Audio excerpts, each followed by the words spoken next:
Israel की सारी agency और टेक्नोलॉजी हुई दुनिया के सामने एक्सपोज और यहाँ अब सऊदी अरब भी हो गया है फिलिस्तीन के साथ खड़ा। फिलिस्तीन और इजराइल के युद्ध की लगातार खबरों के साथ मैं ताजुल मंसूर, आप देख रहे हैं इंटरनेशनल अवेयरनेस।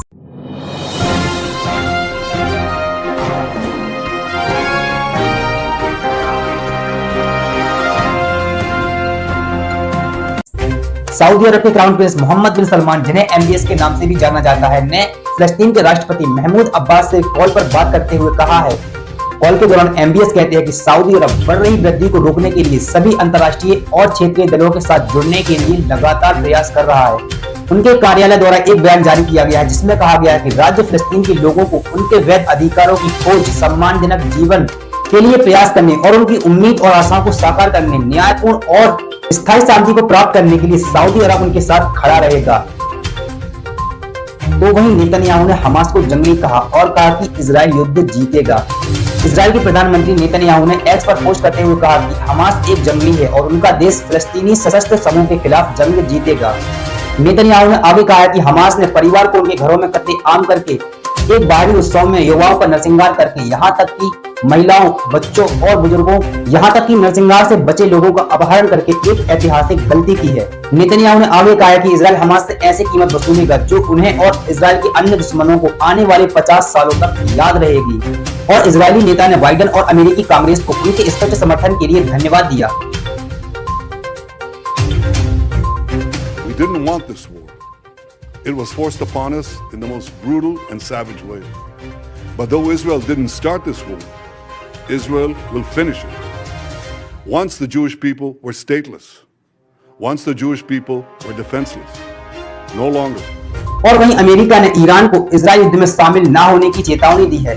अमेरिका के शीर्ष जनरल ने ईरान को इजराइल और हमास युद्ध में शामिल न होने की चेतावनी देते हुए कहा है कि हम नहीं चाहते कि युद्ध आगे बढ़े। ज्वाइंट चीफ ऑफ स्टाफ के जनरल चार्ल्स क्यूबाउंड से जब पूछा गया कि ईरान के लिए आपका क्या संदेश है, तो उन्होंने कहा कि मेरा यही संदेश है कि ईरान इजराइल और हमास के युद्ध के बीच में शामिल ना हो। लेकिन मैं आपको बता दूं कि अमेरिका खुद बड़े बड़े हथियारों के साथ इजराइल की मदद कर रहा है। वो सबसे तेज और सबसे खतरनाक अपना वाहन पोत इजराइल की तरफ भेज रहा है फिलिस्तीन के खिलाफ लड़ने के लिए, और ईरान से कह रहा है कि आप शामिल ना हो। क्या अजीब बात है। जब इजराइल के प्रधानमंत्री नेतन्याहू ने हमास को धमकी दी है, तो वहां हमास के प्रवक्ता अबू उबैदा ने भी एक वीडियो जारी करते हुए कहा है कि जमीन, हवा, समुद्र, जहां से भी जो कुछ भी तुम इकट्ठा करना चाहते हो कर लो, लेकिन हमने तुम्हारे लिए ऐसी मौत तैयार की है जो तुमको खुद को खोजने पर मजबूर कर देगी। हमास ने आगे धमकी देते हुए कहा कि अगर नागरिकों पर इजराइल हमला करना बंद नहीं करता है तो हम सारे बंदियों को मार देंगे। हमास आगे कहता है कि हर बार बिना किसी चेतावनी के फिलिस्तीनी घर पर बमबारी करने पर एक एक बंदी को फांसी दे दी जाएगी।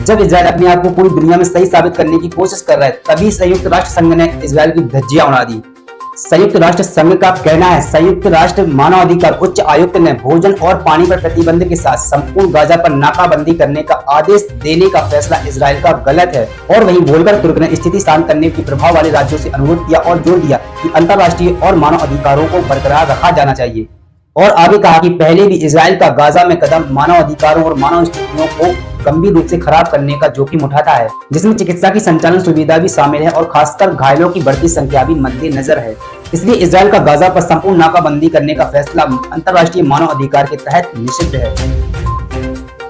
और वहीं 80 साल से इजराइल के कब्जे में फिलिस्तीनी जमीन, जिसके 10 इलाकों को फिलिस्तीन ने फतह कर लिया है और खबरों के मुताबिक आगे के कुछ इलाके भी फतह करके कब्जे में कर लिए हैं। फिलिस्तीनियों ने यह खुशी किस तरह जाहिर की, आइए वीडियो में देखते हैं।